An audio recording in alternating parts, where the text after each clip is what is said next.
Moçambicanas, moçambicanos, caros compatriotas, no dia 15 de janeiro de 2015, dirigi-me pela primeira vez aos moçambicanos e as minhas primeiras palavras foram: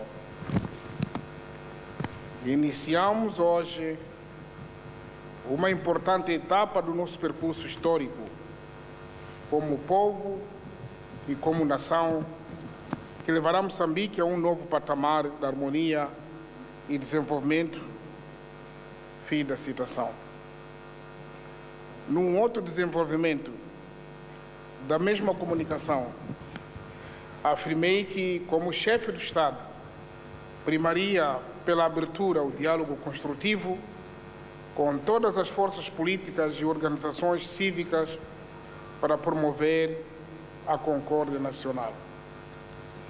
Defendia desta forma o ideal da paz como condição primária para uma convivência sã entre os moçambicanos, a estabilidade política, o desenvolvimento econômico harmonioso e a importância da equidade social.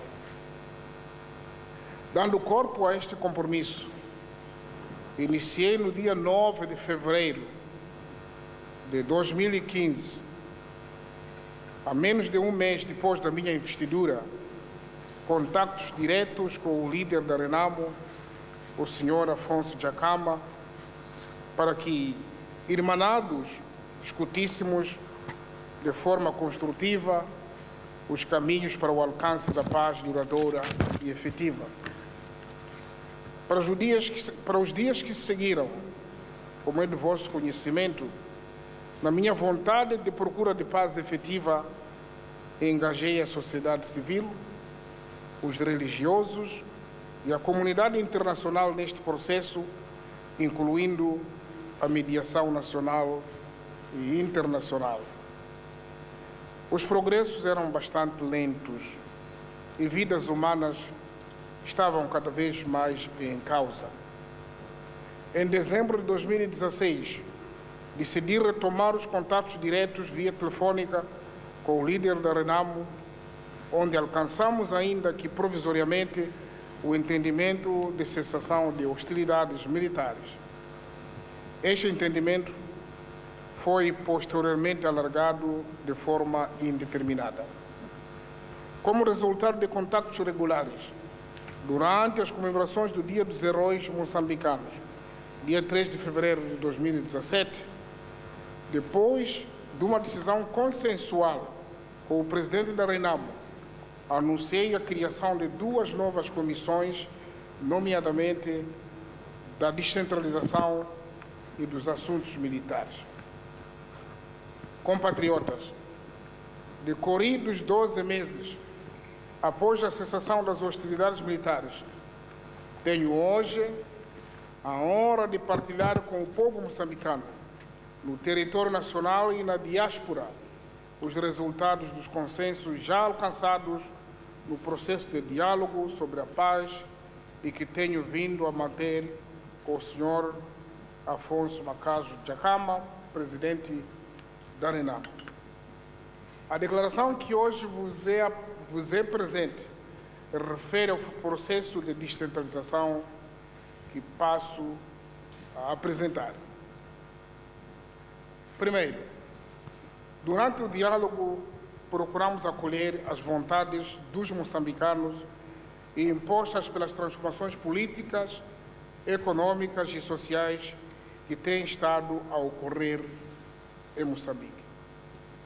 Segundo, a dinâmica aconselha-nos que, em cada momento, avaliemos se o ritmo de descentralização e o seu formato correspondem ao estágio da nossa realidade e aos interesses do povo. Terceiro, talvez básico, foi nessa base que chegamos à conclusão crucial de que será necessária a revisão pontual da Constituição da República de Moçambique. falamos das vantagens das decisões serem tomadas com a participação de todos para tornar eficaz a sua implementação. Os consensos alcançados sobre o projeto da Lei de Revisão Constitucional reafirmam com destaque, repito, com destaque, a República de Moçambique como um Estado unitário. O Estado que respeita a sua organização e funcionamento, a autonomia dos órgãos da província, do distrito e dos órgãos das autarquias locais. Em relação ao sistema eleitoral encontrado como consenso, é o fato do sufrágio universal, direto, igual, secreto e pessoal passar a constituir a regra geral para a designação do Presidente da República, dos deputados da Assembleia da República, dos membros das Assembleias Provinciais, das Assembleias Distritais e das Assembleias Autárquicas. A província passará, a partir das eleições gerais de 2019, naturalmente, depois deste processo, seguir os trâmites formais e legais, a ser chefiada por um governador nomeado pelo Presidente da República, sob proposta apresentada pelo partido político, coligação de partidos políticos ou grupo de cidadãos eleitores que obtiver maioria de votos nas eleições para a Assembleia Provincial dentre os membros desta. O governador responderá diretamente à Assembleia Provincial. Na província existirá o secretário de Estado para a província, o qual tem a função de assegurar a realização das funções exclusivas e de soberania de Estado que não são objeto do processo de descentralização, sendo nomeado pelo Presidente da República. Não são objetos de descentralização as matérias de exclusiva responsabilidade dos órgãos de soberania, dos órgãos e instituições centrais do Estado, exemplificadamente, a definição e organização do território, a defesa nacional, a segurança e a ordem pública, a fiscalização das fronteiras, a emissão da moeda, as relações diplomáticas, os recursos minerais e energia, bem como os recursos naturais situados no solo e no subsolo das águas interiores e no mar territorial, na plataforma continental e na zona exclusiva, a criação e alteração dos impostos, entre outras. Em relação aos distritos, o administrador do distrito será nomeado pelo ministro que superintende a área de administração estatal, sob proposta apresentada pelo partido político, coligação de partidos políticos ou grupo de cidadãos eleitores que obtiver maioria de votos nas eleições para a Assembleia Distrital. Entre os membros desta, o administrador responderá perante a Assembleia Distrital. Em relação às autarquias locais, o presidente da autarquia passa a ser proposto pelo partido, coligação de partidos políticos ou grupo de cidadãos eleitores que obtiver maioria de votos nas eleições para a Assembleia Autárquica dentre os membros desta. Portanto, não há espaço para intercalar, segundo o consenso que chegamos, porque as assembleias são responsáveis para resolver qualquer problema que existir. Uma vez revista pontualmente a Constituição, as alterações sobre as autarquias locais entram imediatamente em vigor, isto é, são aplicadas a partir das eleições de 2018, portanto, este ano ou as próximas eleições. As alterações sobre os distritos só entram em vigor com a realização das eleições gerais em 2024.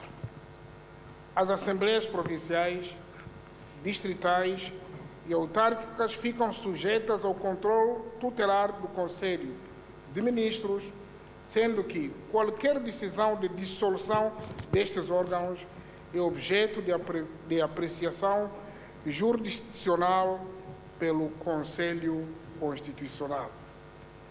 Os governadores de província e os administradores de distrito podem ser demitidos pelas assembleias respectivas ou pelo Presidente da República, nos casos expressamente previstos na Constituição.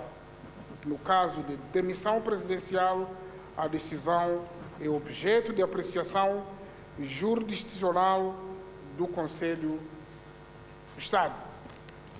Estas propostas e outras complementares, naturalmente não vamos apresentar aqui o detalhe, aliás, o detalhe até terá que ser feito pelo respectivo órgão. Essas complementares, sistematizadas depois de consensos já conseguidos com o presidente da Renamo, serão, por mim, remetidas à Assembleia da República como o mais alto órgão legislativo competente para fazer as alterações da Constituição. Portanto, esse consenso entre mim e o senhor Afonso Jacama já foi alcançado e é este que estou aqui a anunciar, diria, como o mais alto órgão legislativo competente para fazer as alterações da Constituição, portanto, a Assembleia, nos termos do número 1 do artigo 291 da Constituição da República. Portanto, é a Assembleia responsável por formalizar o consenso na base de uma decisão autônoma. Compatriotas, a paz efetiva que os moçambicanos anseiam não virá unicamente do pacote de descentralização. Não. Depende do empenho de todos e de outros fatores relacionados. Temos vindo, por isso, a alcançar de igual modo consensos em relação aos assuntos militares, mais concretamente no que tange ao desarmamento, desmobilização e reintegração dos efetivos da Renamo. Temos a consciência de que este processo é aguardado com muita expectativa por todos os moçambicanos, incluindo por nossos irmãos nas fileiras da Renamo, por ser determinante para uma paz efetiva. Neste processo, continua a prevalecer o espírito de confiança, abertura e cooperação com o líder da Renamo. Brevemente, levaremos ao conhecimento dos moçambicanos os passos que seguirão no âmbito dos assuntos militares.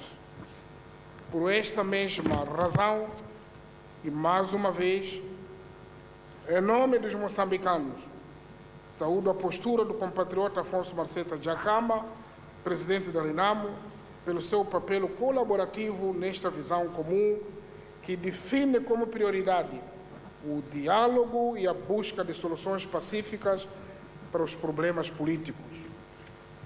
Gostaria, antes de encerrar, de agradecer ao povo moçambicano, o meu patrão, e é real o meu patrão, trabalho para ele, pela sua sabedoria e paciência que tem vindo a demonstrar ao longo deste tempo, e quero continuar a apelar à manutenção deste espírito coletivo e patriótico neste processo longo e árduo de diálogo e reconciliação. Agradeço à sociedade civil e às comunidades religiosas, que às vezes não se apercebem o papel que desempenham, porque este resultado do consenso recolhe subsídios desta sociedade civil, pelo seu prestimoso apoio em ideias e apelos incessantes sobre a paz em Moçambique. À comunidade internacional, em particular ao grupo de contato indicado por nós, dela esperamos que continuará a dar o seu apoio a Moçambique, sobretudo no delicado processo de desarmamento, desmobilização e reintegração. Moçambicanas e moçambicanos, os acordos até aqui alcançados constituem um passo gigantesco no processo de busca de uma paz efetiva e definitiva e na consolidação da nossa jovem democracia.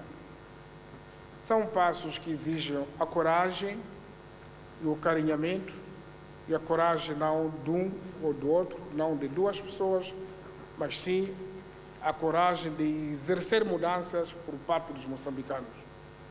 Estamos confiantes de que os moçambicanos irão alcançar o objetivo último deste honroso esforço comum, dando passos cautelosos, responsáveis, mas com determinação.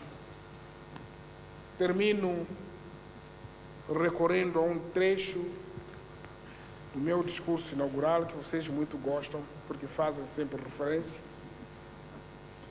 E passo a passo estou a talhar e a executar aquilo que eu disse, e farei mais. Digo, cada um de nós deve se orgulhar de pertencer a uma nação unitária e indivisível, sem que para isso tenha que abdicar dos seus atributos e dos seus valores culturais próprios. Não existem os que são mais e os que são menos moçambicanos.